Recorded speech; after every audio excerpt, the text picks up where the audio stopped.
So there's been a ton of smoke, and where there's smoke, there's fire, and this smoke is extremely thick, and it's in a number of directions. It's not just one isolated event. It's not a number of events that are all connected. It goes in many directions, down many paths when it comes to Ole Miss, and so it's difficult for me to think. Now, everything we hear out of Hugh Freeze's mouth is very principled.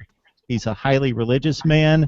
Uh, Based on his convictions, I would hope that he leads his program in a way that would be admired by the people that hold those values and beliefs, because that's what he professes. It's difficult for me to believe it. We haven't seen, except for the connection that Chad made, the direct connection, but we see smoke going down different lanes. What do you say, David? I'm going to say, Mark, I was like you. I was going to give me the benefit of the doubt until you give me a reason. And I think I found a couple reasons. One was when a lot of this came out, it was to save face right before National Signing Day. And I guess you can't blame them there, but we know the purpose. It was so they didn't lose a lot of recruits and have to defend themselves when a bunch of high school guys are looking to go to them. And it's shady, but I understand that if you're Ole Miss, that's kind of the route that it had to go. And another fact that we were led to believe this a lot. A lot of this also had to deal with pre-Hugh Freeze, and a lot of it was Houston Nutt was to blame. But now we're finding out that these rogue boosters were happening under both regimes, and a lot of these allegations were under Freeze. And now we're supposed to believe what he says after all this stuff comes out. And no, we've gave you the benefit of the doubt before, and I've just given two reasons why I just think they've kind of just set it up to where I don't believe anything you want to tell me now. So it's. And the Larry Tunsil situation at the draft, that sheds an ugly light, and we've heard those rumors for a while now, and that was another example of, like you said, where there's a lot of smoke, there's fire, and it seems to be, with Ole Miss and Hugh Freeze, and I've done a lot of research on Hugh Freeze because I really wanted him to be, a candidate for the Florida job. But the more I was reading and the more I was hearing, I was like, maybe we should stay clear away from that.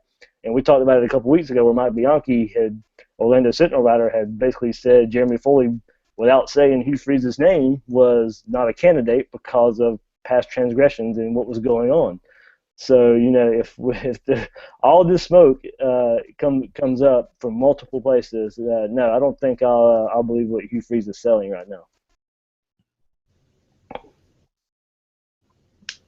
Okay, Mike, Hugh Freeze's reputation definitely on the line concerning all these issues.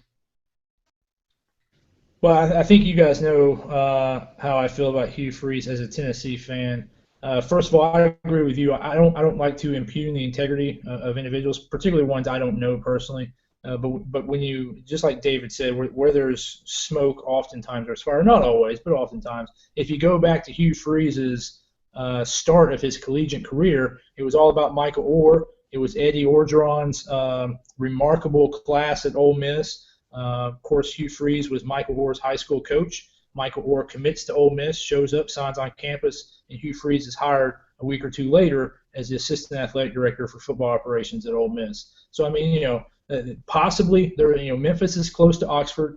There's possibly, maybe it was just coincidence, maybe it was circumstances. But when stuff like that happens, to me, that's pretty interesting.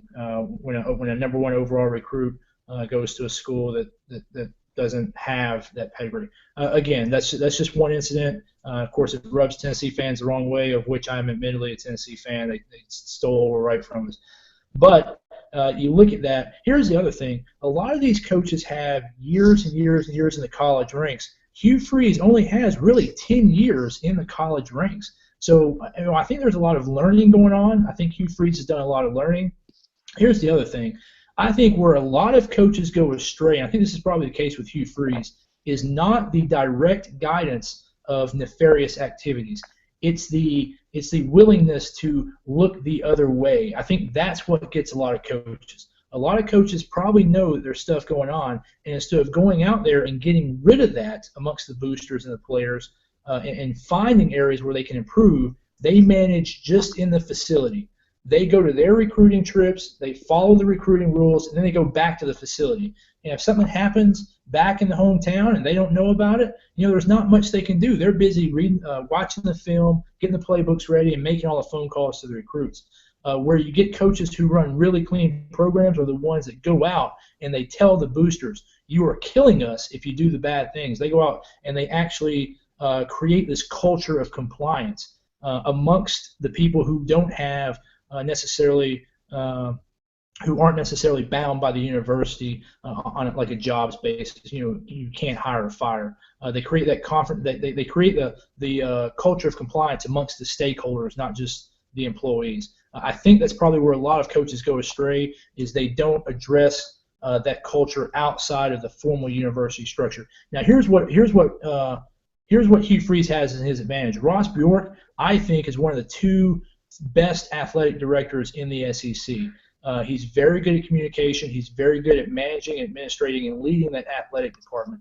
I think working for Ross Bjork might be the saving grace of Hugh Freeze. But if you look at him on draft night, that interview he did on ESPN, he did not look good. He looked exhausted. He looked shell-shocked. He just looked like a man who knew bad things were coming down the pike. So again, that's kind of what I think of Hugh Freeze. I think he probably willfully not ignores, but willfully accepts that things happen outside of his control and allows those things to happen as long as he doesn't know about them. That's what I think the deal is with Hugh Freeze at Ole Miss.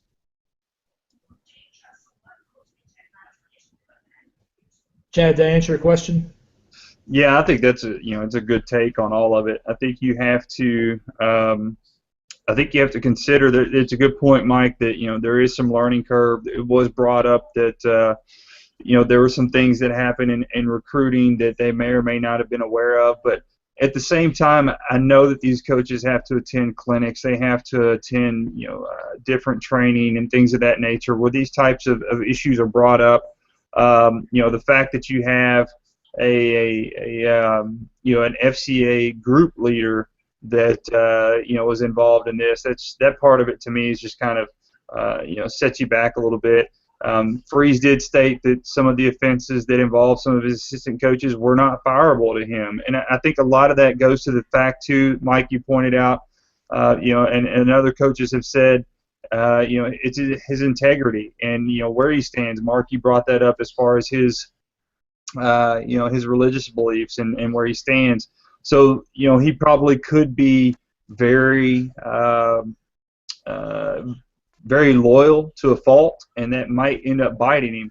Now, I will say this from my experiences of dealing with, and talking to people that were in and around Ole Miss's program during the period of Houston Nutt's era, the boosters it was a wild, wild west with some of those boosters in there, and so I feel like maybe some of that has bled over to Freeze's period there as head coach, and maybe they're going to try to clamp down on that a little bit more and try to keep those boosters from being involved so much. So that's just theory, and again, that's speculation, and a lot of that will be cleared up in the coming future. We just do know that boosters have been involved with the latest allegations that have come up, and they've been involved in the past. And so I think that that's something to keep in mind is, universities have to take a lot larger steps in creating the space between the boosters and the access to the players, and I think that's something that Ole Miss and Hugh Freeze has definitely learned a lesson about, and they'll have to continue to grow from that going forward. Chad, I think that's a great point. You talk about these clinics, and my point is, the only big-time program he's ever been around is Ole Miss. He coached there for 2 years, and so when his first experiences in these NCAA clinics, who's he learning from? He's learning from Ed Orgeron and Houston Nutt.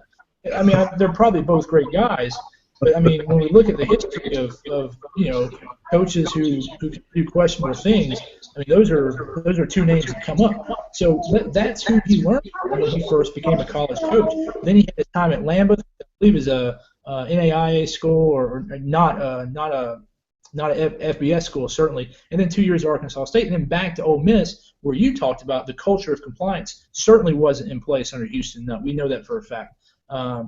So I think a lot of it is just kind of who he learned from coming up in the coaching ranks. A lot of these guys grow up and they spend 5 or 10 years as assistant coach at a big time school. Then they get to coach at a maybe an FCS or maybe a G5 school for 10 years, and then they finally get offensive coordinator, defensive coordinator, maybe a head coaching job at a big time power program. So they've learned, they have 10 or 15 years of institutional knowledge to apply to some of those finer points. It's probably easier to coach X's and O's than it is to follow the NCAA bylaws. That's my guess. And to manage a large organization. These college football coaches in the SEC are CEOs of multi-million-dollar corporations.